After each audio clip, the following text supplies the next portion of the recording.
ऐसी वीडियो देखने के लिए जल्दी से हमारे यूट्यूब चैनल को सब्सक्राइब कीजिए, बेल आइकन को दबा दिए ताकि हमारी नोटिफिकेशन आप सबको मौसूल होती रहे। शुक्रिया।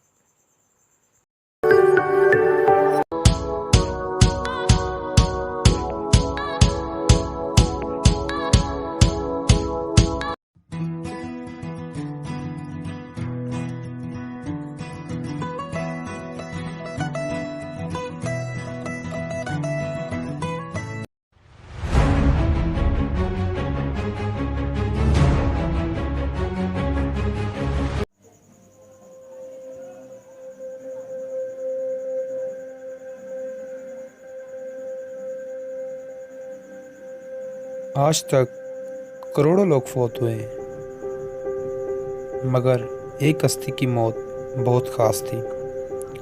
ये हस्ती यीशु मसीह थे।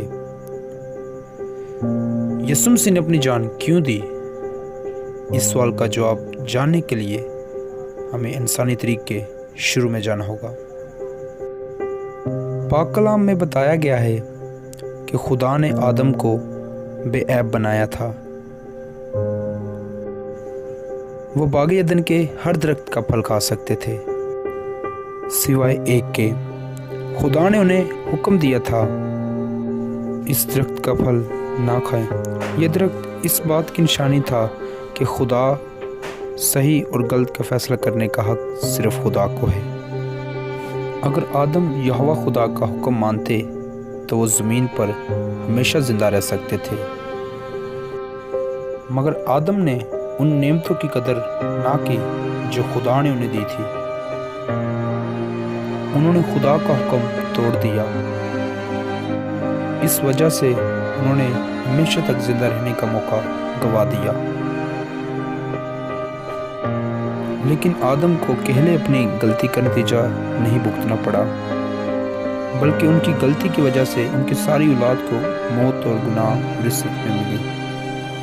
इंसान अपने बलबूते पर गुनाह और मौत की गिरफ्त से आज़ाद नहीं हो सकते थे, बल्कि उनको एक मसीहा की ज़रूरत थी। इसलिए यहोवा पाक खुदा ने आसमान से एक बेऐब हस्ती को भेजा। ये हस्ती यीशु मसीह थे। वो बेऐब थे, बिल्कुल वैसे जिस तरह शुरू में आदम था, बल्कि आदम के बरक्स यीशु मसीह यहोवा खुदा के फरमाबरदार रहे। इसलिए वो बहुत से लोगों के लिए अपनी जान फिदिये के तौर पर दे सकते थे। लेकिन एक इंसान की वजह से दूसरे इंसानों को कैसे फ़ायदा पहुंच सकता था? फ़र्ज़ करें एक फैक्ट्री का मैनेजर फैक्ट्री का सारा पैसा चुरा लेता है। इस वजह से फैक्ट्री कर्ज़े में डूब जाती है और बंद हो जाती है,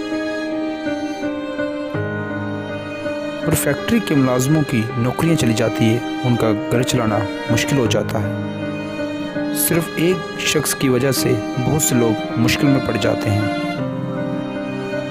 मगर फिर एक शफीक और रहमदिल शख्स को उन मुलाजमों पर तरस आता है। वो फैक्ट्री का सारा कर्जा चुका देता है और उसे दोबारा खोलता है। फैक्ट्री का कर्जा उतारने से उन मुलाजमों और उनके घर वालों की जिंदगियों को खुशी से भर देता है।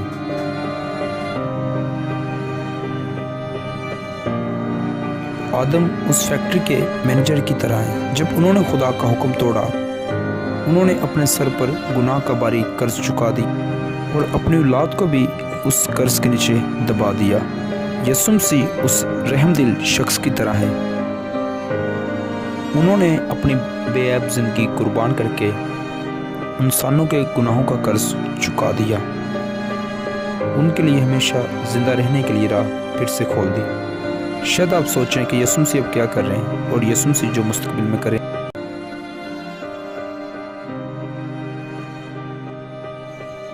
देखते रहें, सुनते रहें और अमल करके दूसरों को सिखाते रहें। मैं आपका भाई बरनबास खालिद। शुक्रिया।